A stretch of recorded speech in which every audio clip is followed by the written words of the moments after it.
conducted an operation that killed Osama bin Laden, the leader of Al-Qaeda, and a terrorist who's responsible for the murder of thousands of innocent men, women, and children.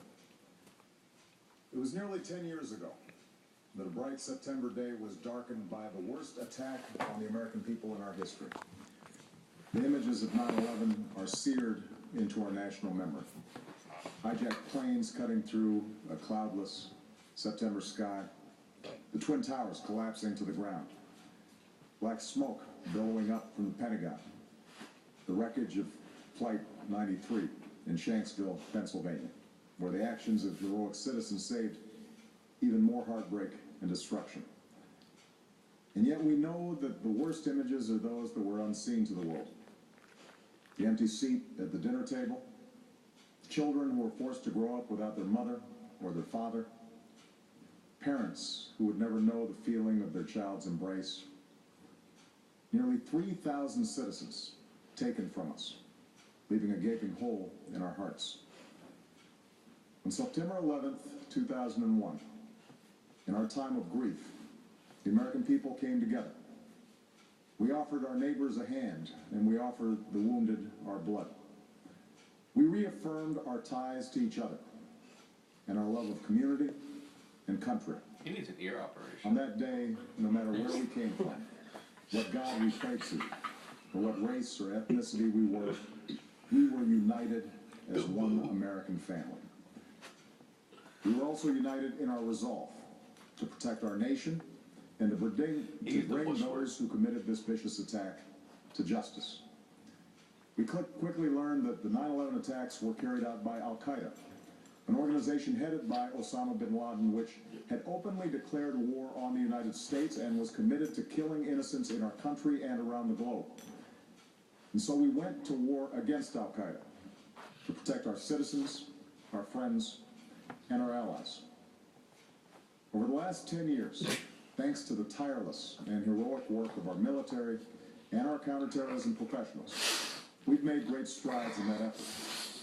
We've disrupted terrorist attacks and strengthened our homeland defense. In Afghanistan, we removed the Taliban government, which had given bin Laden and Al-Qaeda safe haven and support. And around the globe, we worked with our friends and allies to capture or kill scores of Al-Qaeda terrorists, including several who were a part of the 9/11 plot.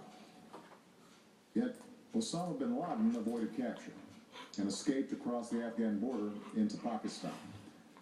Meanwhile, Al-Qaeda continued to operate from along that border and operate through its affiliates across the world. And so shortly after taking office, I directed Leon Panetta, the director of the CIA, to make the killing or capture of bin Laden the top priority of our war against Al-Qaeda, even as we continued our broader efforts to disrupt, dismantle, and defeat his network.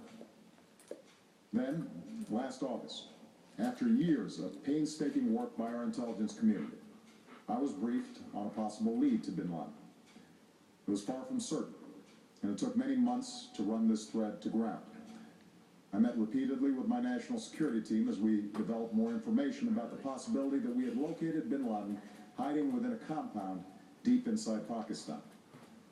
And finally, last week, I determined that we had enough intelligence to take action and authorized an operation to get Osama bin Laden and bring him to justice. Today, at my direction, the United States launched a targeted operation against that compound in Abbottabad, Pakistan. A small team of Americans carried out the operation with extraordinary courage and capability. No Americans were harmed.